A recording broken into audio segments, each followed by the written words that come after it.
What do you think about pole dancing? Do you think it's something very provocative? Do you think, no, you don't? Okay, the audience is pretty enlightened. Thank you.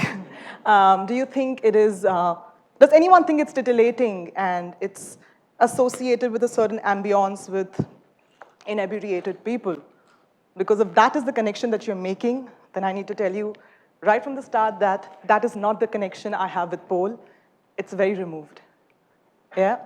So, well, I started pole dancing. Actually, I stumbled upon pole dancing classes in my neighborhood when I was in Australia.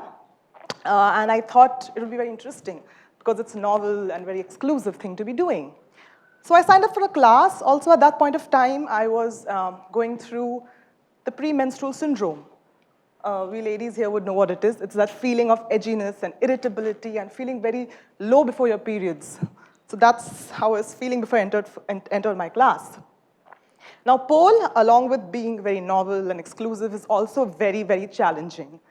Yeah, so it was almost like athletics, like gymnastics, because you're lifting your body weight, you're twirling in the air, you're inverting your body upside down. So it was almost like doing a sport, a very exhilarating sport. And as every sport is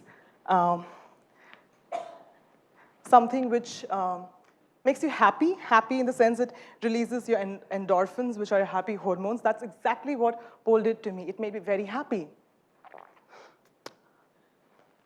But we're talking about sport. Isn't pole primarily supposed to be something which is very sexy and very sensuous? It definitely is, and it is very sensuous in varied ways. Feeling strong is feeling sexy.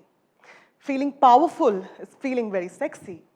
Knowing that you own your journey, that is very, very sexy. Pole to me is like poetry in motion. And poetry is very sensuous because poetry arouses your senses first, then it invigorates your mind, and then it penetrates your soul. For a pole artist, their soul is the paint, their body is the brush, and the pole is the canvas. Can I have the video, please?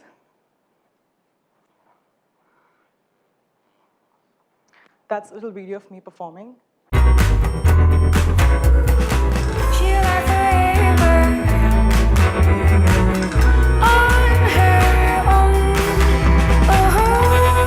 Feeling sexy is not about just the body, the way the body is looking. It's what I feel inside.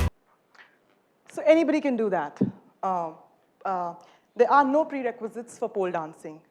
It does not matter what is your age, what's your body type, what's your body weight. It doesn't matter whether you are of a certain ethnicity or race.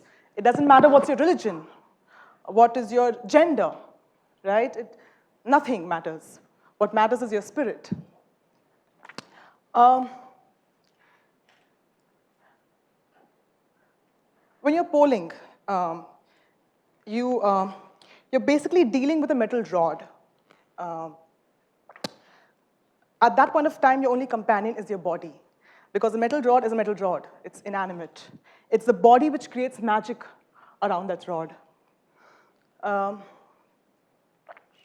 Because of this friction around the pole on your skin, there are burns, there are bruises, there are calluses. A lot of artists who use their body would relate to this.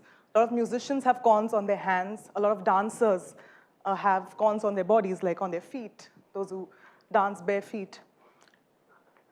For me, these calluses, these burns, they are what make me feel even more beautiful about myself because these calluses, burns, and bruises, they speak volumes about my journey because when it comes to pole, it's not just your hands that you're using. You're hitting your entire body with the pole. You're gripping the pole behind your knee, between your crotch. It is a very ouch experience. It really hurts. But at that point of time, you learn something from your body, that the body will heal. It will bounce back. It teaches you resilience. It teaches you that, hey, move on. What's next? As pole dancers, we have a very special relationship with our body, which is called friendship. My body is my friend. I feel absolutely comfortable in my skin. Hanging upside down on the pole, on one limb, is not just about displaying of strength or flexibility. It is equally a mental act, because at that point of time, you could slip. You could slip down. It would really hurt. But at that point of time, you do not allow your fear to stop you. At that point of time, in that moment, you use your fear to propel you even more forward to become stronger. When you're gripping the pole, you need to really hold on really strongly because you need to really grip really strong. At the same time, you need to let go because only if you let go can you really fly. When you don't feel bogged down is when you can really fly.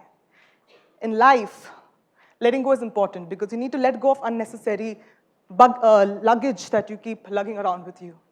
Letting go is very important, but at the same time, you need to hold on. You need to hold on to things which are beautiful. You need to hold on to things which make you happy. You need to hold on to your virtues and values. There is a very famous line by the poet Rumi that life is a balance of holding on and letting go. And Pole very beautifully exemplifies the saying. It brings balance in my life. My vision for pole in India is obviously to see all you beautiful people polling, getting stronger and fitter and more wonderful. But it is also to break away from stereotypes, to break away from prejudices, from preconceived notions and ideas, because creativity is a very infinite concept. It cannot be shackled in notions. The mind needs to open, our perspectives need to broaden. Life is about finding meaning. Even if it's something as simple or ordinary or inanimate as a pole, you can find meaning. Meaning cannot be bound in notions. It's self-discovery. Finding meaning in your life is something you do. It's your discovery. For me, I want to create pole as a platform where different artists come together. I want to have pole theater where people tell stories on a pole, which will change people's lives for the better, which will create beauty. I want to see music being celebrated along with pole. So I want to take pole to a different level. I want people to appreciate and to embrace pole dancing because pole is art. So together, let's create wonder. Thank you.